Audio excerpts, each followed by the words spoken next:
বান্দরবানে মেঘ পাহাড়ের এমন মিতালি নিত্যদিনের। কখনো মেঘ ঢেকে দেয় গোটা পাহাড়, ক্ষণে হারিয়ে যায় দূরের সীমারেখা। কখনো বা বৃষ্টি নামে পাহাড় চূড়ায়। বৃষ্টি শেষে সৌভাগ্য হয়ে ধরা দেয় রংধনু। 1000 ফুট উপর থেকে মনে হবে পায়ের কাছে।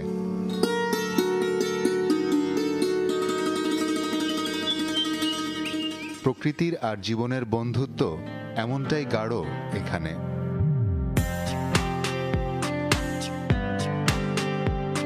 পাহাড়ি পথের ঠিকানা কখনো চিম্বুক, কখনো নীলাচল, কখনো বা নীলগিরি, আবার কখনো বগা লেকের মায়া। যে নামেই ডাকা হোক, পুরোটাই বান্দরবান। অনিন্দ্য সুন্দরের কোলে যাদের বাস, তাদের অনেকের জীবনে গতি এসেছে পর্যটকদের আনাগোনায়। পর্যটন নির্ভর বান্দরবান এখন অনেকেরই স্বপ্ন। সৌন্দর্যটা যদি আরো বাড়ানো যেত বান্দরবানে, তাহলে আরো অনেক পর্যটক আসবে, আর আমরা এই চাদরগুলোকে ছাড়তে পারবো তাদের হাতে। বেড়াতে আসা পর্যটকরাও খোঁজেন আরেকটু বেশি কিছু।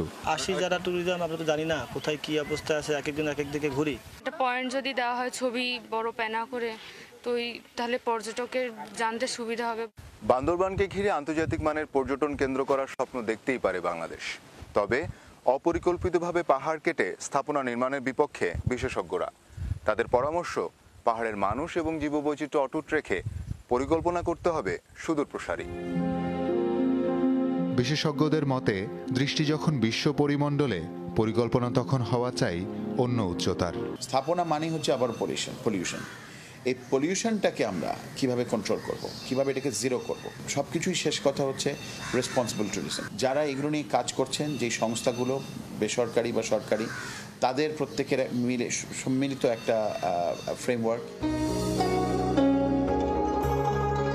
পাহাড়ে রাত নামে বড্ড দ্রুত, কিন্তু নানা উৎসবে আলোকিত থাকে জনপদ। 1000 বছরের ঐতিহ্য বিশ্ব দরবারে তুলে ধরতে সবার আগে